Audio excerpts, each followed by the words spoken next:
पाबंदी यानी लॉकडाउन में। इसका कारण कोविड-19 जैसी महामारी, जिसकी वजह से पूरी दुनिया ठप हुई है। दुनिया का या संसार का पूरा प्रत्येक क्षेत्र पर उसका कोरोना का बोलो या कोविड-19 का परिणाम देखने को मिलने लगा है, जिसमें शिक्षा का क्षेत्र भी है। सबसे ज्यादा परिणाम मैं तो कहूँगी शिक्षा क्षेत्र पर हुआ है। अब उसकी वजह से हम सब लॉकडाउन में बैठे हुए हैं। फिर भी हम लॉकडाउन में होते हुए भी, रहते हुए भी कोरोना के सामने हमने झुकना नहीं है, कोरोना के सामने सरेंडर होना नहीं है। कोरोना को हमारे सामने हमने झुकाना है और इसलिए ये ऑनलाइन क्लास हमने चालू की। पिछले 15 जून से आज तक हम व्हाट्सएप ग्रुप बनाकर उस पर अपने अपने सब्जेक्ट के क्लिप भेजने लगे।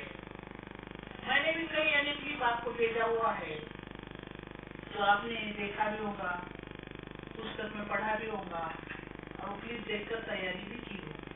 क्लिप अच्छी है, आपके काम की है।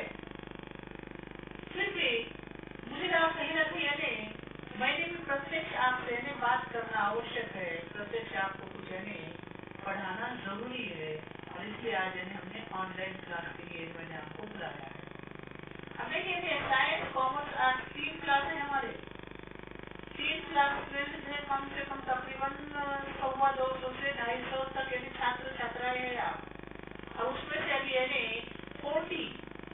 40 विद्यार्थी है जो आज ज्वाइन हुए हैं। तो आप ही बोलिए हमने कैसे पढ़ाना। दोषी आप नहीं है, हमारा सिस्टम ही वैसा है। आपके पास फोन होगा तो नेटवर्क नहीं रहता है, नेटवर्क होगा तो फोन होता नहीं। किसी के पास स्मार्टफोन है, किसी के पास सादा फोन है। और उस वास्ते अब ये जो ऑनलाइन क्लास शुरू करने लगे, कहीं कहीं शुरू होने लगे ऑनलाइन क्लास, तो वहाँ पे नेटवर्क का प्रॉब्लम भी नहीं है। वहाँ के बच्चों के आज की परिस्थिति अच्छी है, के पास स्मार्टफोन है और वो ज्वाइन होने लगे और पढ़ाई करने लगे। लेकिन आप जैसे हम जैसे छोटे से गाँव में रहने वाले, देहात में रहने वाले, उसका क्या, जिससे जितने ज्वाइन होंगे ज्यादा से ज्यादा ज्वाइन होने की कोशिश करो और पढ़ने की कोशिश करो। अगर ज्वाइन नहीं होने लगे तो आपके पास क्लिप आता है, क्लिप देखो, ओपन करो, क्लिप अच्छे से अच्छे भेजे हुए हैं मैंने आपको, है क्या नहीं? कोई एक बोलो हाँ, मैंने आपको क्लिप भेजे हुए है, देखा है आपने? अच्छे है तो ठीक है, वो क्लिप देखो, ओपन करो, उससे संबंधित पाठ देखो, कविता देखो और तैयारी करो। खाली खामोश बैठो मत। अभी ज्वाइन कितने हुए देखिए, अभी मैं आपको आंकड़ा बता दिया इस समय 42 है, इसमें मैं एक हूँ। 41 है, 41 है 250 में से। अब आप ही बोले कैसे पढ़ाए, कैसे पढ़ाना मैंने? 41 ही बच्चे है, जिसमें कुछ कॉमर्स के, कुछ साइंस के, कुछ आर्ट्स के होंगे। फिर भी हमारी कोशिश करेंगे, आज पहला हमारा क्लास है, कोशिश करेंगे रोज सोमवार, मंगलवार, बुधवार, ये 3 दिन 12 से 12:40 तक पीरियड लेने की कोशिश करूंगी मैं। ऐसे सोमवार से बुधवार 3 पीरियड, हफ्ते में 3 पीरियड 40-40 मिनट की मैं लूंगी, आपसे मिलूंगी। आपकी जो समस्या है, आपकी जो बाधा है, आपकी जो तकलीफ है, वो आपने मुझे बोलना है पीरियड के अंत में। अभी नहीं, जो भी शंका है पीरियड के अंत में मुझसे बात करो। आज से पहले अभ्यासक्रम क्या है, हमको कितना करना है, उसकी जानकारी हमने लेना है। तो आप सबके सामने पुस्तक है, तो देखिए प्रत्यक्ष अभ्यासक्रम का हम पहली कविता है, देखिए नवनिर्माण, जिसके कवि है त्रिलोचन। हमने 11वीं कक्षा में पहली कविता त्रिवेणी नाम की देखा हुआ था, वो भी एक हिंदी साहित्य का प्रकार था। उसी तरह नवनिर्माण नाम की जो कविता है, वो भी एक 4 पदों की चतुष्पदी जिसे कहा जाता है, वो है हिंदी साहित्य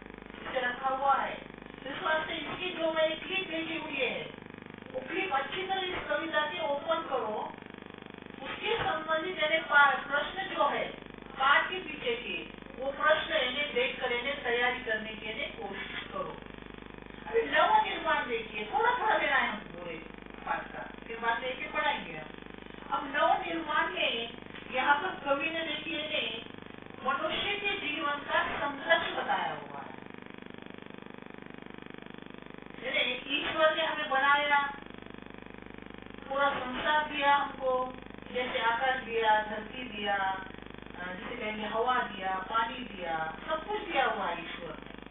अब उसे लेकर चलते हुए उसमें से कुछ नव निर्मित ही हमें करना है। उदाहरण के लिए देखिए, एक किसान है, उसे खेती दी हुई थी, बंजर जमीन उसके पास होती है। अब उस बंजर जमीन में वो अपनी प्रतिभा से बोलो, अपने कौशल्य से बोलो, अपनी शक्ति से बोलो, या अपनी कोशिश से बोलो, वो उस बंजर जमीन पर देखिए फल फूल बागीचे या जिसे कहेंगे अनाज उगाता है, यानी नव निर्माण जिसे कहेंगे।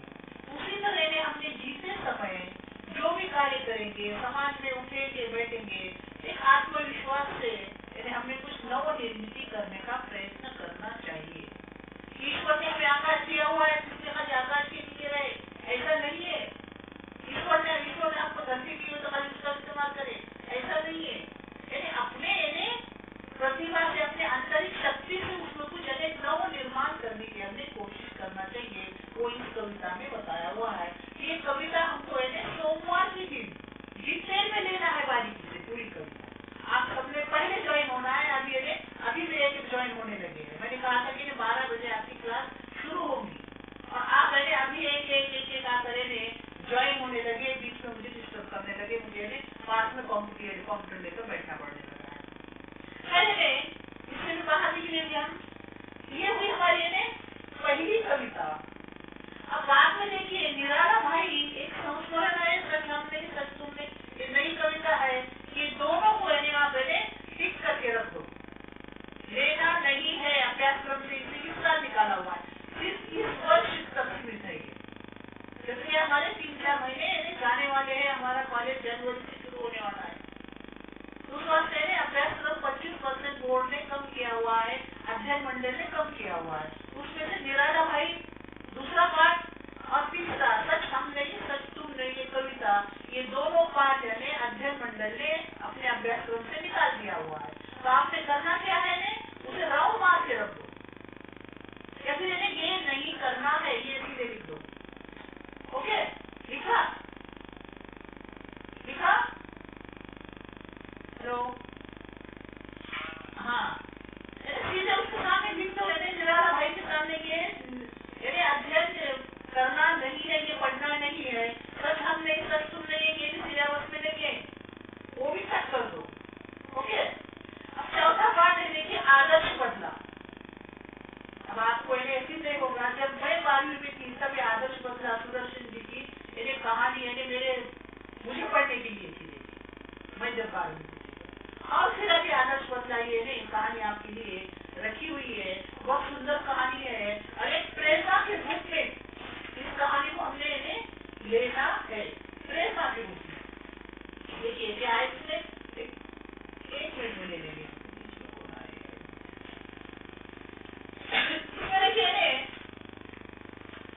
हम क्या करते हैं, सामने वाले ने हमारे खिलाफ अगर उसने कुछ किया, हमारे मन के खिलाफ कुछ किया, हम क्या करते हैं उसको उसके मन के खिलाफ करने की कोशिश करते हैं। किसी ने हमको एक थप्पड़ मारा तो उसके 2 थप्पड़ मारने देते। किसी ने आरे बोला कि हम 10 आरे उसे बोल कर उसे दबाने की हम कोशिश कर, मतलब बदले की भावना। जरा सा भी हमारे मन के खिलाफ हुआ, हमारे विरोध में हुआ, हम बदले की भावना अपने मन में लाते हैं। ठीक है, बदले की भावना आना चाहिए, लेकिन एक पॉजिटिविटी के रूप में इसे कहेंगे, कैसे, जिससे उसका जीवन सुधरने के, तो मनुष्य खराब होता नहीं है, उस पर किए हुए संस्कार बोलो, उसके हालात बोलो, जिस माहौल में वो रहता है उस तरह वो जीने की कोशिश करता है। अब इसमें जो बताया हुआ है, देखिए एक तानसेन का बताया हुआ है, बैजू बावरा का बताया हुआ है, एक ऐतिहासिक कहानी लेकर लेखन ने यहाँ पर एक आदर्श बदला वहाँ पर रखा हुआ है कि समाज में किस तरह अच्छा ही निर्माण हो, वो आदर्श बदला के रूप में वहाँ पर प्रस्तुत किया हुआ है। अब इसमें जैसे अकबर बादशाह जिसे कहेंगे, उस समय ये कहानी दी हुई है। अकबर बादशाह जिसमें जैसे कि 9 रत्न थे, उसमें एक रत्न थे देखिए तानसेन नामक गाय। अब उन्हें एक नियम लगाया हुआ था कि यहाँ पर मेरे से अच्छा गाने वाला ही गाएगा, वरना यहाँ पर मेरे राज्य में कोई गाने वाला नहीं है। अगर लगाया तो उसे फांसी पर चढ़ाया जाएगा। और वैसे ही एक साधु को जैसे अनजाने को गाते आता है और उसे फांसी पर चढ़ाया जाता है, लेकिन उसका बच्चा उस समय छोटा सा रहता है, वो गिड़गिड़ाता है, रोता है, लेकिन उस पर दया करते हैं, उसे मार देते, उसके पिता को हत्या हो जाती है। और बच्चा बड़ा होने के बाद में उसका एक आदर्श बदला उस तानसेन से लेता है कि जो वहाँ पर नियम लगाया हुआ है वो नियम हटाने को प्रयत्न वहाँ पर करता है। इस तरह हमने अपने अंदर जो बदले की भावना होती है जरा जरा सी बात पर, दूसरे एक देखिए जिसे कहेंगे एक पॉजिटिव या कुछ अच्छा हो, ऐसा हमने करने की कोशिश करना है। एक प्रेरणा के रूप में ये यहाँ पर आदर्श बदला नामक कहानी रखी हुई है। अब इसके आगे का पाठ देखिए, 5वां पाठ जो देखेंगे हम, 2 कविताएं दी हुई है आपको। गुरुवाणी एक है और ग्रंथ की 2 है। गुरुवाणी के कवि है गुरु नानक, जिसे आप अच्छी तरह जानते हैं, ये सिख धर्म के संस्थापक रह चुके हैं। और ये ग्रंथ जो है ये हिंदी के एक कवि एक ऊंचे स्तर के रह चुके हैं, जिन्होंने भक्ति मार्ग पर कविताएं लिखी हुई है। ये दोनों कविताएं हमको अच्छी तरह तैयार करना है, उसे राइट मार के रखो आप, ये परीक्षा में है। उनका नवनिर्माण, आदर्श बदला, गुरुवाणी और ग्रंथ के 2 है। छठा पाठ है देखिए आपका पाप के 4 हथियार। कन्हैयालाल मिश्र जी का है, निबंध है, हिंदी साहित्य के प्रकार से अलग अलग प्रकार की हुई है। देखिए विभिन्न प्रकार, कई प्रकार की हुई है। 11वीं में वैसे दिया हुआ था दर्शन में, हिंदी साहित्य का वैसे ही आपको 12वीं में दिया हुआ है। तब ये जो पाप के 4 हथियार है, ये भी इंसान दिखता कुछ और है और बताता कुछ और है। इंसान के अंदर की जो जिसे कहेंगे ईगो बोलो, अहम बोलो, मैं पना बोलो, वो एक पाप का एक हथियार है। उसके द्वारा समाज में वो पाप करता है। ऐसे 4 हथियार बताई हुई है। देखिए हम देखेंगे कौन कौन सा हथियार है। देखिए ऊपर में आपको लिखा हुआ है पाठ परिचय में, देखिए आप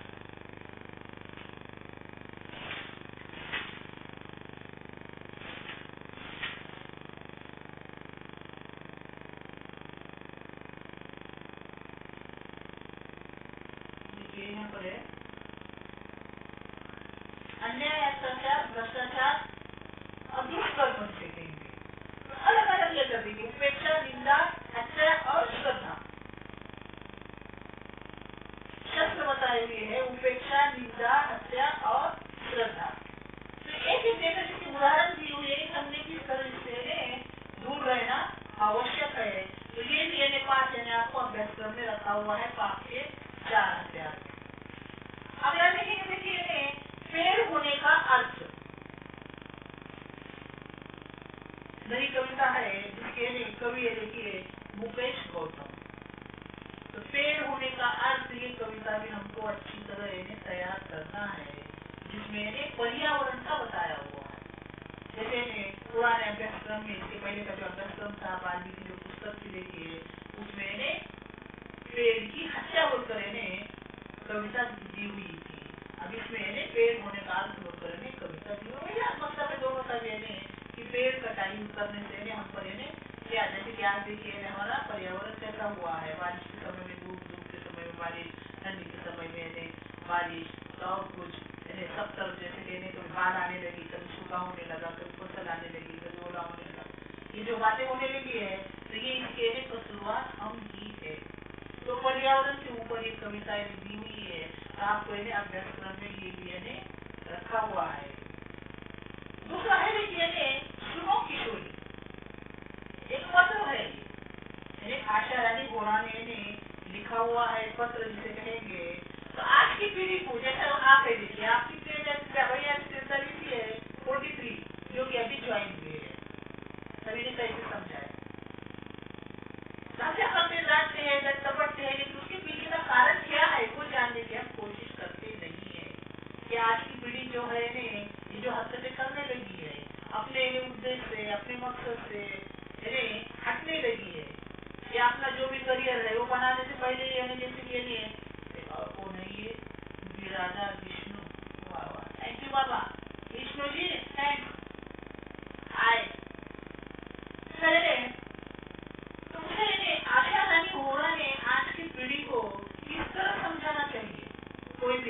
प्रॉब्लम हो, कोई भी समस्या हो, किस तरह समझाना चाहिए, उसके बारे में एक पत्र मैंने अपने भांजी को लिखा हुआ है।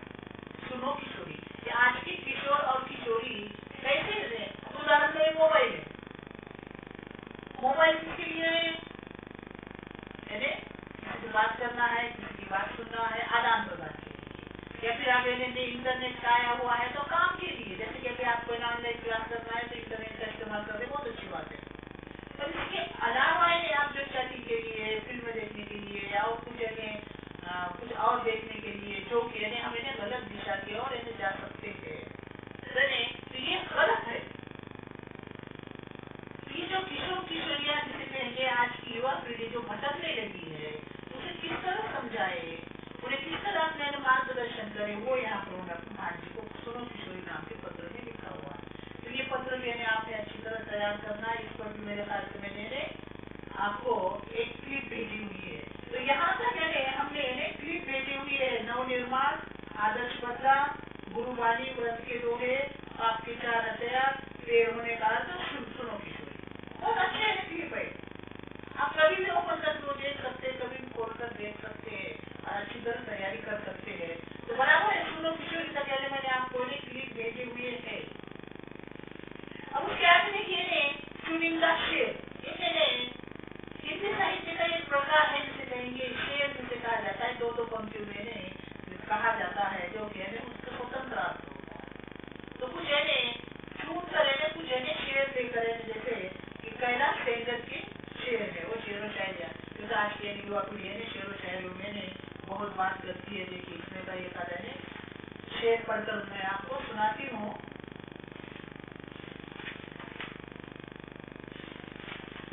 देखिए चुनिंदा शेर,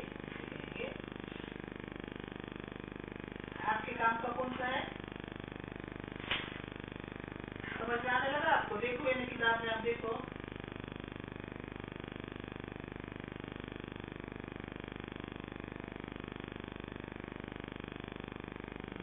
आपके, देखिए सभी है।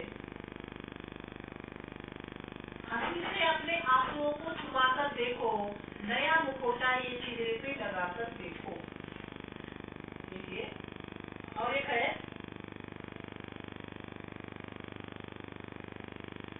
पहले ये 2 पंक्तियां देखिए आपके काम की है। गजलों से खुशबू बिखराना हमको आता है, गजलों से खुशबू बिखराना हमको आता है, चट्टानों पर फूल खिलाना हमको आता है। क्या मतलब हुआ है?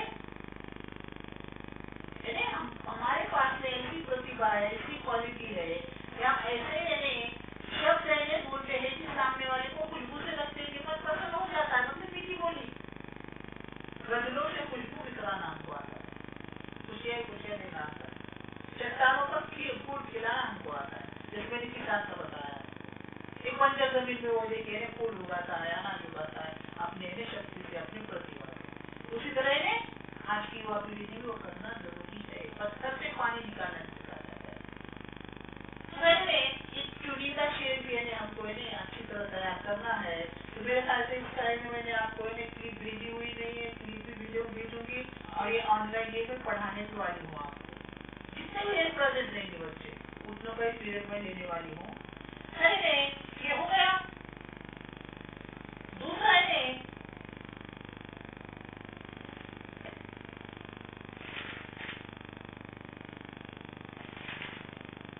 एक वैज्ञानिक, देखिए लेख है वैज्ञानिक, अगला 10वां जो है तो ओजोन विघटन का संकट, पर्यावरण को लेकर बताया हुआ है। एक वैज्ञानिक लेख है कृष्ण कुमार मिश्र जी का, जो आज के समय में ये लेना जरूरी है। ये भी डिटेल मैंने आपको करना है, इसका भी मैंने क्लिप आपको भेजने वाली हूँ और ये मैं भी पढ़ाने वाली हूँ। ओके, बाद में देखिए कोक जाया, कहानी अच्छी थी है, मगर ये बोर्ड ने आपके अभ्यासक्रम से हटा दिया हुआ है, ये हमको करना नहीं है। तो वहाँ पर कट कर दो, उसे सीधे लिख दो, ये तैयारी करना नहीं है, ये पढ़ना नहीं है, अभ्यासक्रम से हटाया गया है, लिखा। उसके आगे है देखिए, सुनूंगी सखिया अब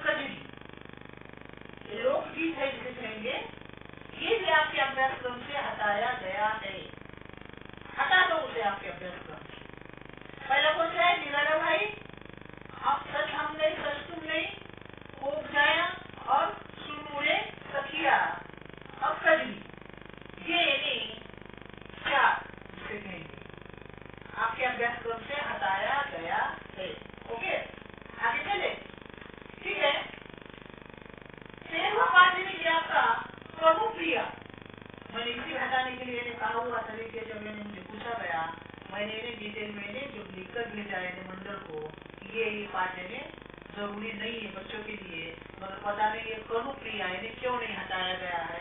पहले ये कनुप्रिया जो है एक काव्य है धर्मवीर भारती का, काव्य है या गद्य है, ये जो साहित्यकार है जो अभ्यास करने वाले हैं उनमें देखिए विचार एक होते हैं। कोई काव्य कहता है, कोई गद्य कहता है, कोई गद्यात्मक काव्य कहता है। पहले हमको ये डिटेल में लेना है। देखिए कनुप्रिया ये जो काव्य है, हम इसे काव्य कहेंगे यहाँ पर। कनुप्रिया, कनु यानी कृष्ण, प्रिया यानी कृष्ण की प्रिया कौन है? बोलिए, कृष्ण की प्रिया कौन है? बोलिए, कोई तो बोलो। हाँ, राधा, बराबर है। ओके, राधा यानी कनुप्रिया यानी राधा, ये शीर्षक है इस काव्य का।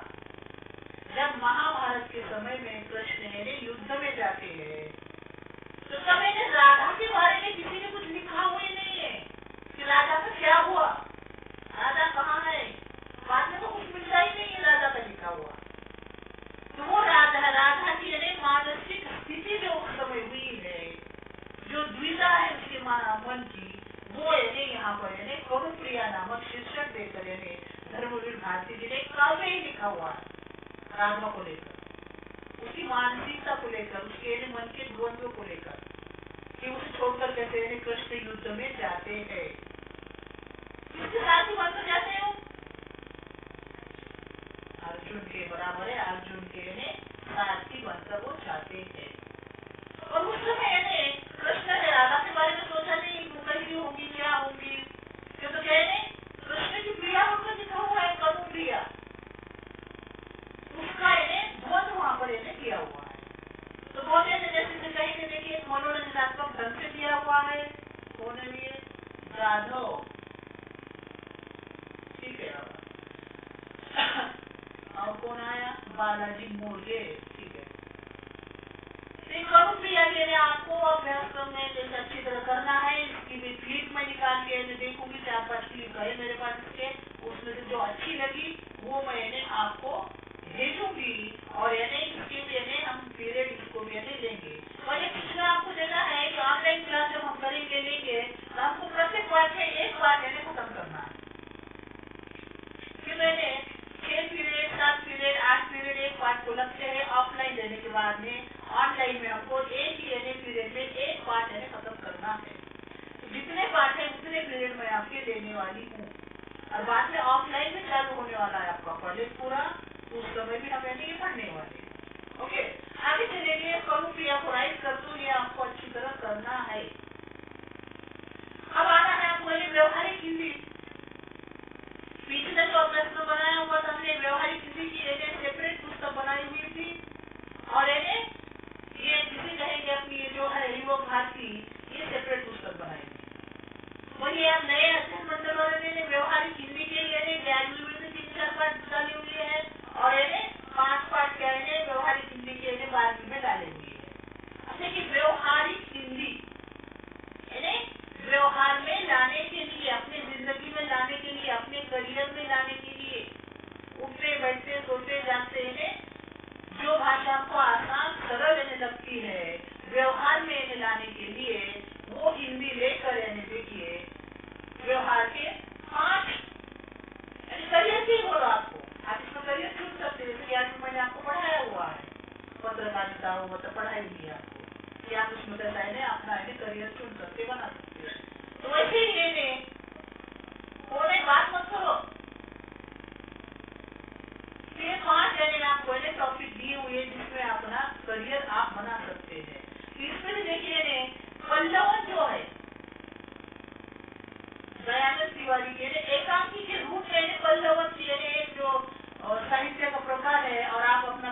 उसमें बना सकते हैं, उसकी जानकारी दी हुई है। और इसकी एक क्लिप भी मैंने आपको भेजी हुई है, ठीक है ना? आपने देखा है ना? कोई तो बोलो, देखा है ना? हाँ, ओके, ठीक है। देख कर छोड़ना नहीं है, देखना है, पाठ पढ़ना है, उसके प्रश्न आपने उसके प्रश्नों के उत्तर लिखना है, बुक बनाना है, नोट्स बनाना है आपने। बाद में मैं टेस्ट लेने वाली हूँ आपकी प्रत्येक पाठ पर। तो आपको एक पल्लवंती लेना है अच्छी तरह, इसकी क्लिप मैंने भेजी है आपको, आपने तैयारी करना है। ये भी है ऑनलाइन क्लास में मैं लेने वाली हूँ। एक पीरियड से 40 मिनट में खत्म करना है, प्रत्येक पाठ एक 40 मिनट में। दूसरा है फीचर लेखन, एक कहानी के रूप में लिखा हुआ है। ये भी आप अपना करिए, इसमें व्यवहार में लाने के लिए कि आप हिंदी भाषा को लेकर अपने करियर किस तरह बना सकते हैं। भाषा हिंदी हमने छोड़ दिया, अंग्रेजी के पीछे दौड़ते रहे, वैसा नहीं है। आज हिंदी भी इंटरनेशनल भाषा बन चुकी है। प्रत्येक क्षेत्र में हिंदी का इस्तेमाल होने लगा है। यहाँ तक कि हमारे संसद में भी हिंदी में ही सब काम होने लगा है। यहाँ पर ये याद रखना है कि फीचर लेखन भी हमको तैयार करना है। इसकी क्लिप मैं आपको भेजूंगी। मैं उद्घोषक, ये भी छोटे छोटे स्तंभ जो पेपर में लिखते हैं, देखिए उसे उद्घोषक कहा जाता है। जानकारी देना आत्मकथा की तरह होता है, छोटा सा रहता है। तो वो भी आप में जैसे कि हिंदी को लेकर आप आगे कर सकते हैं, वो भी आपको देखना है। ब्लॉग लेखन है, आलेख रहता है। आलेख ये तीनों मिलकर पता नहीं क्यों रखा हुआ है। ये फीचर लेखन, उद्घोषक, ब्लॉग लेखन, ये सब मिलता जुलता है। साथ में वो भी अच्छी तरह तैयार करना है। और 18वां पाठ जो है आपका, देखिए प्रकाश उत्पन्न करने वाले जीव, ये अध्ययन मंडल ने इसे आपके अभ्यासक्रम से हटाया इस वर्ष में।